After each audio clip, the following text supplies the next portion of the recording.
যুগে যুগে ইসলামী আন্দোলনগুলো ধ্বংস করার জন্য একদল লেবাসধারী মুখোশধারী গাদ্দার লোকেরা ইসলামী আন্দোলনকে পিছন থেকে ছুরিকাঘাত করেছে।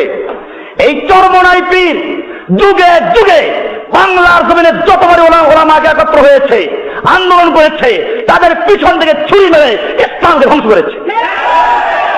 আপনারা জানেন ওনার দলের যে নাম ইসলামী শাসনতন্ত্র আন্দোলন, এটা কোনো দল ছিল না। এই দলের ইতিহাস পড়ুন। এই দল জন্ম হয়েছে আমাদের সামনে। আমি তখন মিসকাত পড়ি, জামিয়া রহমানিয়া তখন হয় নাই। লালবাগ থেকে আমরা এসে জামিয়া মোহাম্মদী হাউজিং এর মালিক হাজী সিরাজউদ্দৌলার দ্বিতীয় তলা বিল্ডিং এ যেখানে সে থাকে, ওই বিল্ডিং এর দোতলায় ওই সময়কার বড় বড় আলেম দেলোয়ার হোসেন সাইদি, শাইখুল হাদিস আল্লামা আজিজুল হক সাহেব, মুফতি আমিনী সাহেব, এরকম চরমোনাই পীর ছিল। এরকম ভাবে আব্দুল গাফফার সাহেব ঢাকার একজন বড় আলেম ছিলেন, মারা গেছেন।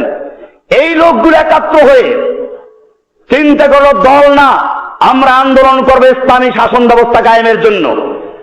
সব দলমত ভেঙ্গে দিয়ে একটা ব্যানারে আমরা একত্র হব, এবং সেটার জন্য একটা বড় সমাবেশ ডাকা হয়েছিল ঢাকার শাপলা চত্বরে। সেই সমাবেশের মাইকে আমি নিজে করেছি। এত বড় আশা নিয়ে যখন কাজ শুরু হলো এবং এখানে সিদ্ধান্ত হয়েছিল এটা যেহেতু কোনো দল না, আন্দোলন, সুতরাং এটার কোনো নির্দিষ্ট আমির থাকবে না, 2 বছর পর পর আমির চেঞ্জ হবে। এরকম প্রথম আমির হলেন এদেশের আলেমদের উস্তাদ শাইখুল হাদিস আল্লামা আজিজুল হক সাহেব রাহিমাহুল্লাহ। এরপরে যখন চরমোনাই পীর দ্বিতীয় নাম্বার এটার মালিক হয়ে গেলেন, সভাপতি নির্বাচিত হলেন, এরপরে এই যে ছিনতাই হলো, ওখান থেকে আর বের হতে পারলো না। শাসনতন্ত্র আন্দোলন চুরি হয়ে গেল।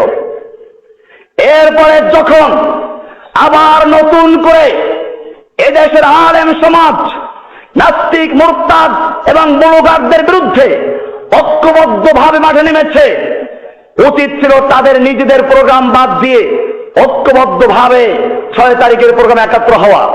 তারা করলো কি, সেই প্রোগ্রামের সাথে একটা রাজনৈতিক স্লোগান, হ্যাঁ আমরা যদি একমত আছি, কিন্তু তারা ইহুদি খ্রিস্টানদের সাথে আঘাত করে নিজেরা তাদের ছত্র ছায়ায় একটা সম্মেলন করে উধাও হয়ে চলে গেছে, যাতে করে পরবর্তীতে যদি এই আলেমরা কোনো বিপদে পড়ে, ওনারা যেন বিপদে না পড়েন।